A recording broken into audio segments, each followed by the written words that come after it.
ನಮಸ್ಕಾರ ಕನ್ನಡಿಗರೇ, ನಮ್ಮ YouTube channel like ಮಾಡಿ, ಕಮೆಂಟ್ ಮಾಡಿ, ಸಬ್ಸ್ಕ್ರೈಬ್ ಮಾಡಿ, ಬೆಲ್ ಬಟನನ್ನು ಪ್ರೆಸ್ ಮಾಡಿ ಸಬ್ಸ್ಕ್ರೈಬ್ ಮಾಡಿ. ಇವತ್ತಿನ ನಿನಗಾಗಿ ಸಂಚಿಕೆ ಏನಾಯಿತು ನೋಡೋಣ ಬನ್ನಿ.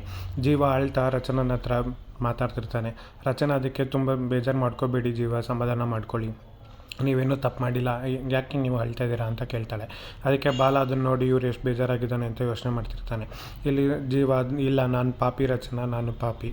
ನಮ್ಮಪ್ಪ ಎಷ್ಟು ಸಲ ಬಂದು ಕರೆದ್ರೂ ನಾನು ಹೋಗಲಿಲ್ಲ, ಅವ್ರಿಗೆ ನನ್ನ ಕಲ್ಮನ್ಸನ್ನ ತೋರಿಸ್ಬಿಟ್ಟೆ. ಗೊತ್ತಿಲ್ಲದೆ ನಾನೇ ನಮ್ಮ ಅಪ್ಪಂಗೆ ಎಷ್ಟೊಂದು ನೋವು ಕೊಟ್ಬಿಟ್ಟಿದ್ದೀನಿ. ಹಾಗೆ ಗೊತ್ತಿಲ್ಲದೆ ನಾನೇ ತುಂಬ ತಪ್ಪು ಮಾಡಿಬಿಟ್ಟಿದ್ದೀನಿ. ನಾನು ತಪ್ಪು ಮಾಡಬಾರ್ದಾಗಿತ್ತು, ಅದನ್ನು ನಮ್ಮ ಅಪ್ಪನ ಕಳ್ಕೊಂಡೆ. ನಾನು ಮಾಡಿದ ತಪ್ಪು ರಚನಾ, ನಾನು ಮಾಡಿದ ತಪ್ಪು ಅಂತ ಜೀವ ಹೇಳ್ಕೊತಿರ್ತಾನೆ. ಆಗ ರಚನೆ ಅನ್ಕೋತಿರ್ತಾಳೆ ಮನಸ್ಸಲ್ಲಿ, ಇಲ್ಲ ಜೀವ, ನೀವೇನು ತಪ್ಪು ಮಾಡಿಲ್ಲ, ನೀವು ತಪ್ಪು ಮಾಡೋರೆ ಅಲ್ವೇ ಅಲ್ಲ, ಇದಲ್ಲಿ ಏನೋ ಆಗಿದೆ, ಅಲ್ಲಿ ಏನೋ ಅನ್ನೋ ಸತ್ಯ ನಾನು ತಿಳ್ಕೊತೀನಿ ಅಂತ ಹೇಳ್ತಾಳೆ.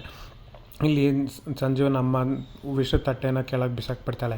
ಬಿಸಾಕಿ ರಾಣಂಗೆ, ಯಾಕೋ ಇಂಥ ಕೆಲಸ ಮಾಡ್ತಿದ್ಯಾ, ಯಾಕೆ ನೀನು ಯಾಕೆ ಅನ್ನದಲ್ಲಿ ವಿಷ ಬೆಳೆಸಿದ್ಯಾ, ನೀನು ಹಿಂಗೆ ಮಾಡಬಾರ್ದು, ನೀನು ನನ್ನ ಮಗ, ಈ ನನ್ನ ಮಗ ಆಗಿ ನನ್ನ ರಾಣ ಆಗಿ ನೀನು ಇಂಥ ಕೆಲಸ ಮಾಡೋದಲ್ಲ, ನೀನು ಎಲ್ಲರೂ ಮುಂದೆ ತಲೆ ಎತ್ಕೊಂಡು ಓಡಾಡಬೇಕು, ತಲೆ ಎತ್ಕೊಂಡಿರಬೇಕು, ಈ ಥರ ಇಡೀ ಥರ ಅನ್ನಕ್ಕೆ ವಿಷ ಹಾಕಿ ತಿನ್ನೋದಲ್ಲ, ತಿಂದು ಸಾಯೋದಲ್ಲ, ನಿನಗೇನು ಕಮ್ಮಿ ಆಗಿದೆ, ನಾನು ನಿನ್ನನ್ನು ನೋಡ್ಕೋತೀನಿ ಅಂತ ಅವ್ರ ಅಮ್ಮ ಹೇಳ್ತಾಳೆ.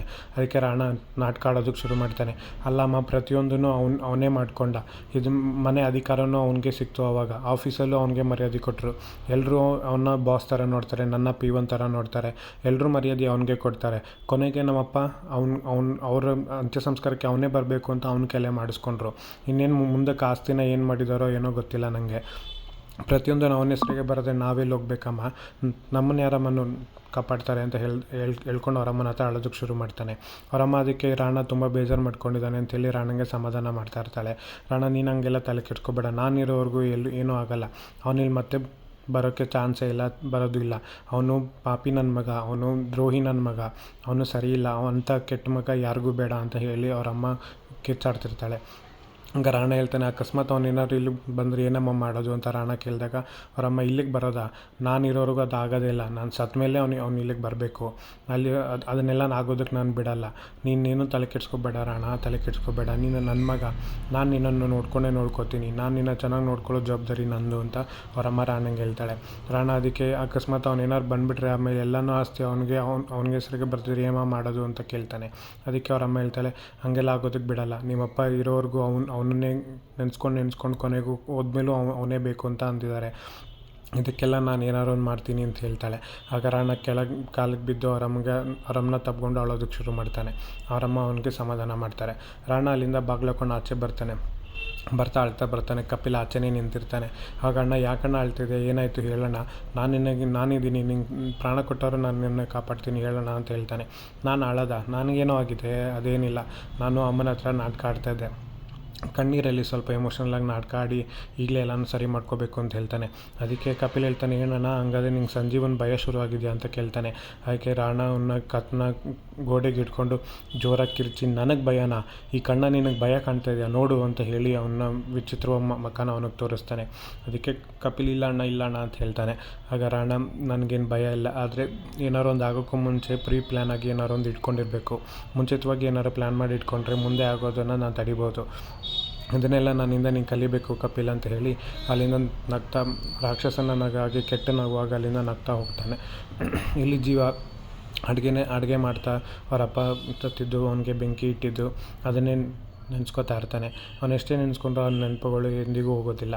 ಆದರೆ ಜೀವನ ಹಂಗೆ ಕೃಷ್ಣನ ಮತ್ತು ರಚನನ ಕಡೆ ನೋಡ್ತಾನೆ. ಅವರಿಬ್ಬರು ಏನೂ ತಿಂದಲೇ ಇರೋದನ್ನು ನೋಡಿ ಅವನಿಂದ ಸಮಾಧಾನ ಮಾಡ್ಕೊಂಡು ಎಲ್ರಿಗೂ ಊಟಕ್ಕೆ ಬನ್ನಿ ಅಂತ ಕರೆಯೋದಕ್ಕೆ ಅವ್ನು ಮಾಡಿದ ಸಾಂಬಾರನ್ನ ಪಕ್ಕಕ್ಕೆ ಇಟ್ಬಿಟ್ಟು ಕೈನೆಲ್ಲ ತೊಳ್ಕೊಂಡು, ಬಾಲ, ಕೃಷ್ಣ, ರಚನಾ 3 ಜನ ನಾನು ಸೂಪರಾಗಿರೋ ಸಾಂಬಾರು ಮಾಡಿದ್ದೀನಿ, ಬನ್ನಿ ಊಟ ಮಾಡೋಣ ಅಂತ ಹೇಳ್ತಾನೆ. ಅದಕ್ಕೆ ಅವ್ರು ಯಾರೂ ಬರೋದಿಲ್ಲ, ಎಲ್ಲರೂ ಮೌನವಾಗಿರ್ತಾರೆ. ಜೀವನೇ ಅವನೇ ಅವ್ನ ನೋವು, ಎಷ್ಟೇ ನೋವಿದ್ರು ಮನಸ್ಸಲ್ಲಿ ನಗ್ನಾಗಿ ತರಬೇಕಂತ ಹೋಗಿ ಕೃಷ್ಣನ ಹತ್ರ, ಬೇಬಿ ನೀನೇನೂ ತಿಂದಿಲ್ಲ ಅಲ್ಲ, ಬಾ ಊಟ ಮಾಡೋಣ, ಸಾಂಬಾರಾಗಿದೆ, ಸೂಪರಾಗಿ ಸಾಂಬಾರು ಮಾಡಿದ್ದೀನಿ ಅಂತ ಹೇಳ್ತಾನೆ. ಅದಕ್ಕೆ ನಾನು ಹೋಗಿ ನಿಮ್ಗೆ ಹೊರಗಡೆ ಹೋಗಿ ಫುಡ್ ಟ್ರಕ್ಕಿಗೆ ಏನು ಬೇಕೋ ಸಾಮಾನೆಲ್ಲ ತೊಗೊಂಡು ನಿಂಗೆ ಚಾಕ್ಲೇಟು ಬಿಸ್ಕೆಟೆಲ್ಲ ತೊಗೊಂಬರ್ತೀನಿ ಅಂತ ಜೀವ ಹೇಳ್ತಾನೆ ಕೃಷ್ಣಂಗೆ. ಕೃಷ್ಣ ಏನೂ ಮಾತಾಡೋದೆ. ಅದಕ್ಕೆ ರಚನಾ, ಜೀವ ಸಮಾಧಾನ ಮಾಡ್ಕೊಳ್ಳಿ ಅಂತ ಹೇಳಿದಾಗ ಜೀವ ಅಲ್ಲಿಂದ ಎದ್ದೊಟ್ಟೋಗ್ತಾನೆ. ಇಲ್ಲಿ ಬಾಲ ನೀನು ಬೇಬಿ ನೀನು ಹಿಂಗೆ ಮಾಡಿದ್ರೆ ಅಪ್ಪಂಗೆ ಬೇಜಾರಾಗುತ್ತಲ್ವ, ಅಪ್ಪಂಗೆ ಬೇಜಾರು ಮಾಡಬಾರ್ದು ಅಂತ ಹೇಳಿದಾಗ ನಾನು ಏನು ಮಾಡಬೇಕು ಅಂತ ಕೇಳಿದಾಗ ನಾನು ಹೇಳೋಂಗೆ ಮಾಡು, ನೀನು ಮಾಡಿದ್ರೆ ಅವಾಗ ಅಪ್ಪಂಗೆ ಏನೂ ಬೇಜಾರಾಗಲ್ಲ, ಅಪ್ಪ ಆರಾಮಾಗಿರ್ತಾನೆ ಅಂತ ಬಾಲ ಹೇಳ್ತಾನೆ. ಅದಕ್ಕೆ ಕೃಷ್ಣ ಕೇಳ್ತಾಳೆ ಏನು ಮಾಡಬೇಕು ಹೇಳು ಬಾಲು, ಅಮ್ಮ ಮಾಡ್ತೀನಿ ಅಂತ ಹೇಳ್ತಾನೆ. ಅದಕ್ಕೆ ಅಪ್ಪ ಮಾಡಿರೋ ಅಡುಗೆನ ನೀನು ಊಟ ಮಾಡಿದ್ರೆ ಅಪ್ಪಂಗೆ ಸಮಾಧಾನ ಆಗುತ್ತೆ, ಅಪ್ಪ ಖುಷಿ ಪಡ್ತಾನೆ ಅಂತ ಬಾಲ ಕೃಷ್ಣಂಗೆ ಹೇಳ್ತಾನೆ. ಇಲ್ಲಿ ದೇವಿ ಹಾಲಿಗೆ ಬಂದು ಚಿಕ್ಕಪ್ಪ ಏನು ಬರೋಕ್ಕೆ ಹೇಳಿದ್ದು, ಎಲ್ರೂ ಯಾಕೆ ಬರೋಕ್ಕೆ ಹೇಳಿದ್ದೀರಾ ಅಂತ ಕೇಳ್ತಾನೆ.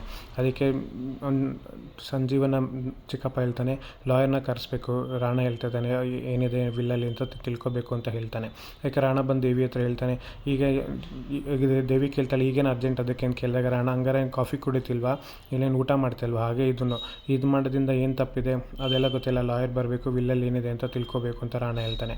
ಅದಕ್ಕೆ ಚಿಕ್ಕಪ್ಪ ನಮ್ಮ ಅಣ್ಣ ಹೋದ್ಮೇಲೆ ಇಂಥದ್ದನ್ನೆಲ್ಲ ನೋಡು ಅಂತ ಹಣೆ ಬರ ಬಂತಲ್ಲ, ಗತಿ ಬಂತಲ್ಲ ಅಂತ ನೆನೆಸ್ಕೊತಿರ್ತಾನೆ.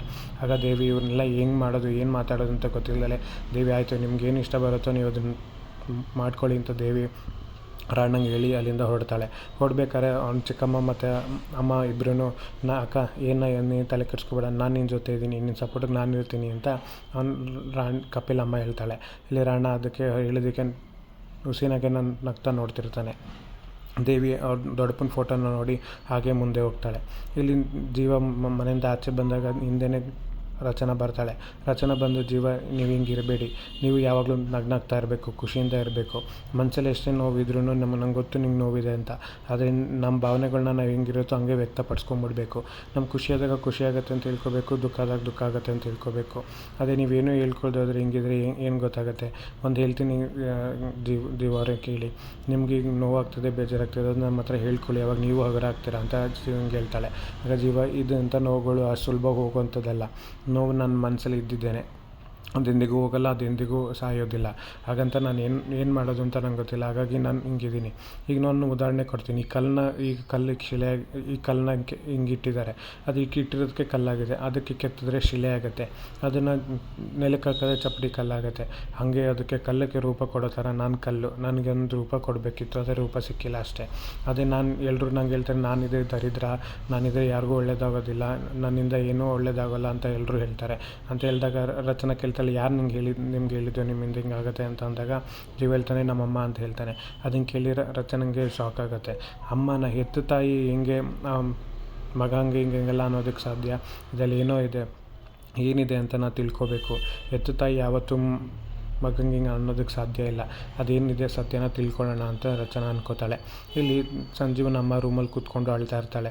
ಅಳ್ಬೇಕಾದ್ರೆ ನಿನ್ನಿಂದ ಎಲ್ಲನೂ ಕಳ್ಕೊಂಡ್ವಿ, ಇನ್ನೂ ನನ್ನ ಗಂಡನ್ನು ಕಳ್ಕೊಂಡೆ, ನೀನು ಯಾಕೋ ಬಂದೆ, ನೀನು ಯಾಕೆ ಮತ್ತೆ ಬಂದು ಇದನ್ನೆಲ್ಲ ಮಾಡಿದೆ, ನೀನು ಬರ್ದೋಗಿದ್ರೇ ಚೆನ್ನಾಗಿರೋದು, ನೀನು ಯಾಕೆ ಬಂದು ನಮ್ಮನ್ನ ಹಾಳು ಮಾಡ್ತಾಯಿದ್ಯಾ, ನೀನು ಬರಬೇಡ, ನೀನು ಅಲ್ಲೇ ಇರು, ದೂರ ಇರು ಅಂತ ಹೇಳಿ ಅಳ್ತಾ ಕಿರಿಸ್ತಾ ಇರ್ತಾಳೆ.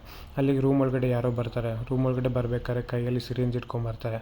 ಅದು ಯಾರು ಸಿರಿಂಜ್ ಇಟ್ಕೊಂಬಂದಿದ್ದು ಅನ್ನೋದು ಗೊತ್ತಾಗಲ್ಲ. ಅದು ಸಿರಿಂಜ್ ಇಟ್ಕೊಂಡು ಅವರಮ್ಮನ ಹತ್ರ ಬರ್ತಾ ಇರ್ತಾರೆ. ಅವರಮ್ಮ ಈ ಕಡೆಯಿಂದ ಹಿಂಗೆ ತಿರುಗಿ ನೋಡ್ತಾಳೆ ಅದು ಯಾರು ಅಂತ. ಅಲ್ಲಿಗೆ ಮುಗಿಯುತ್ತೆ. ಮುಂದೇನಾಗುತ್ತೆ ನೋಡೋಣ.